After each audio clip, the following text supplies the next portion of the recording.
Hello everyone, my name is Elle and welcome to another long overdue update for my project Pan Porn. I know, I'm sorry. I will try really hard to do updates more often because this whole month and a half, almost 2 month thing is not working for me either.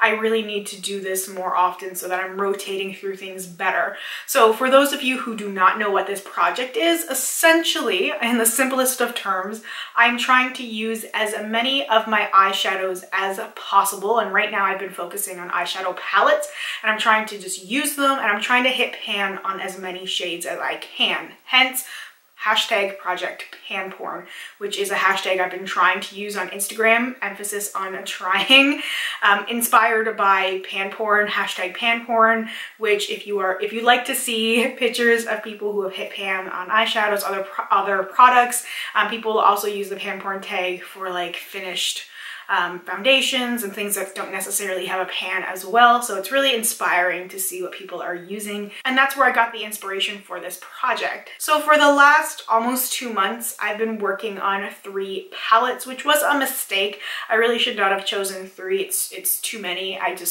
2 is the maximum for this project when it comes to palettes. So I was using the Anastasia Mario palette, the Too Faced Semi-Sweet, and the Urban Decay Vice 3 palette. So I'll go through all of them, but I'm going to start with the one that's the most exciting in terms of what I've managed to do with it, and that is the Anastasia Mario palette. This is a coveted palette. I know there's many people who have been lusting after this because this was a very, very limited edition, and I'm sorry, this might hurt and offend some of you.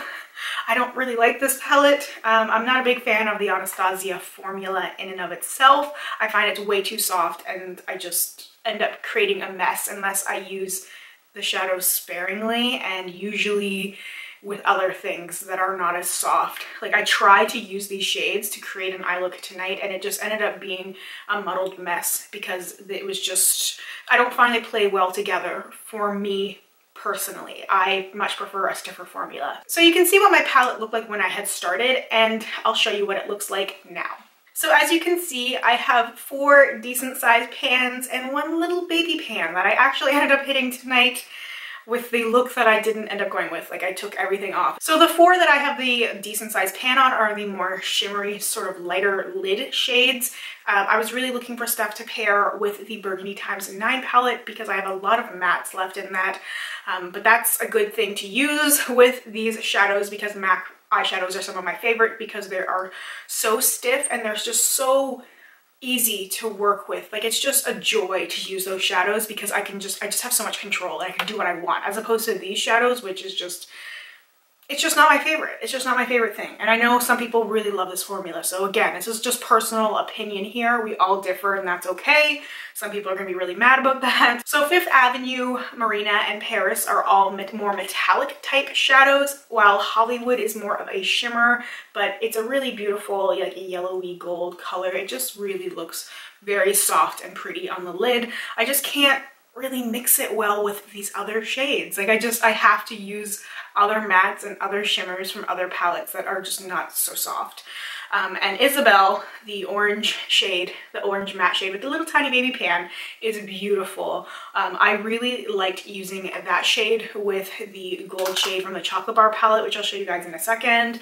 That's like the easiest sunset eye ever.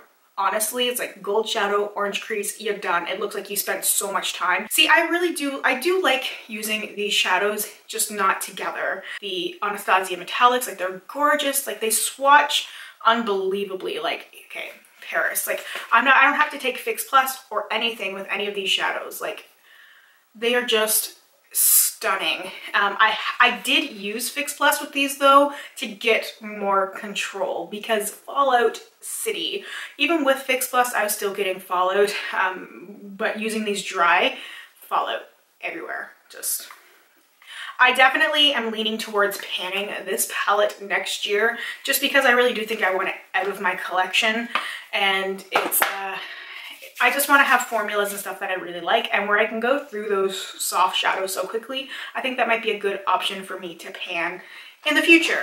But anyway, I do feel like it was a success to have hit pan on 5 shadows. I mean, to me, that's awesome. 5 shadows from one palette. Now, I did not hit pan on a shadow in the Semi-Sweet or the Vice 3 palette. So that's sort of the problem I run into, is that I end up gravitating towards like 1 or 2 things. And with the Anastasia palette, I was like, I can hit pan on shadows here. I can do this. So I'm going to focus on that. Plus those metallic shades, those were great lid shades to work, like I said earlier, with the Burgundy x 9 palette, because I could blend out those metallics for the really quick, easy daytime looks. It was like metallic shadow blended out with a neutral shade, done. Like very little else and you're good to go.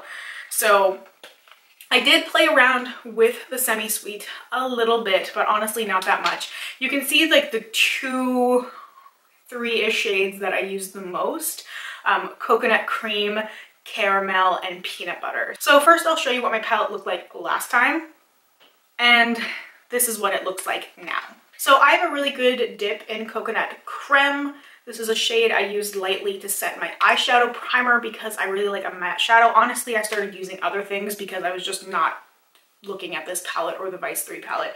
I did use caramel quite a bit. This is the gold shade I was talking about, like this golden copper shade that pairs beautifully with Isabella, that orange shade from the Mario palette for that really easy sunset-y type eye. I've been really loving an orange crease as well. So I just really like orangey toned brown shadows. Like, it's why I really like the Naked Heat palette.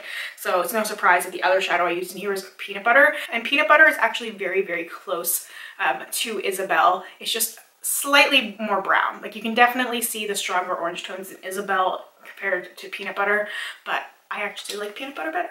And finally, the Vice 3 palette. So this is what it looked like last time, and this is what it looks like now. So as you can see, I really did not use that palette much at all. So besides the Mario palette and the Semi-Sweet, you guys probably know that I was working on using the Naked Heat palette because I wanted to do a pretty thorough review on it, which I just uploaded and shared with you guys, and that was a lot of work, and I really did spend time playing with those shadows to make sure that I was comfortable reviewing them.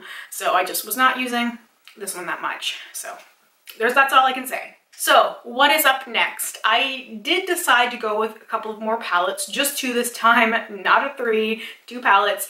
I was thinking about incorporating some singles, but I'm just not entirely sure how to go about doing that right now. It might end up having to be a different kind of project.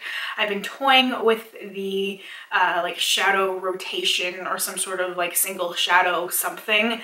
Gotta come up with a name for it and maybe find a way to do it, or I just might end up doing it on my own time, playing around with some shadows, and then I can just talk about it later in like a product I've hit pan on or something. I really want to use that stuff like my ColourPop shadows. Anyway, for this project, I have chosen 2 palettes. So the first one is a MAC palette because, as I told you guys, I love MAC eyeshadows. So this is actually a pre-assembled palette. It's the MAC Warm Neutral palette, which is a ×15 palette. So it comes already together and it's not removable. Like, the pans are what they are. And I was just really drawn to this palette recently because of all these warm tones. It does have my beloved Honey Lust in it. It's got Amber Lights. It's got Saddle. It's got some of these really warm shadows that I just really love. Plus, there's a lot of things I think I could use as lid shades and a lot of shadows that would work well with the Burgundy x 9 palette. So this is palette number 1. And the second palette is a Lora palette. And some of you guys are going to be like, Lora? Really? How? Well, when I was in the US, was it 3 years ago now, I went on a major shopping spree at Ulta and I bought a lot of stuff, including a Lora palette. This is the After-GLO palette, so it doesn't exist anymore. This was a limited edition thing, and obviously I did not use it very much. This was my first impression of Lora shadows. I've not been able to try any since, and honestly, I was not that impressed by it. So I thought that I would include this guy in here to try and use it up. And a huge thank you goes out to my friend who goes by Sushi Kiss Fish for talking to me about all these things and giving me suggestions and ideas. And she's actually the one who said she was going to work on panning the ×15 palette, and I was like, wow, I hadn't even considered that. That's what I'm going to do. And she had suggested this one to me a little while earlier, and I thought that these two would pan well together. And so just a huge thank you if you are watching, thank you so, so much for listening to all of my rants and helping me form my ideas so I can better work on these projects. And it's so appreciated. So anyway, my goal is to hit pan on at least one of these shadows in each palette before I switch them out. And I might end up switching one out and not switching out another. Like I might hold it over. So for example, if I happen to hit pan on a Lora shadow first, then I will hopefully be able to do an update, swap this one out for another one so that I can kind of keep this going at a better rate, because I'm not accomplishing what I wanted to accomplish. I'm getting there, but it's not the way I had envisioned it. So anyway, if you guys have any ideas, suggestions, inspiration for looks that I could do using either one of these palettes or both of them together, please make sure to let me know. Your guys' suggestions help more than you probably know. I might not take it exactly, but I can get inspired by it, and I try and create things that I'm inspired by you guys just so much, and it really helps me use these things.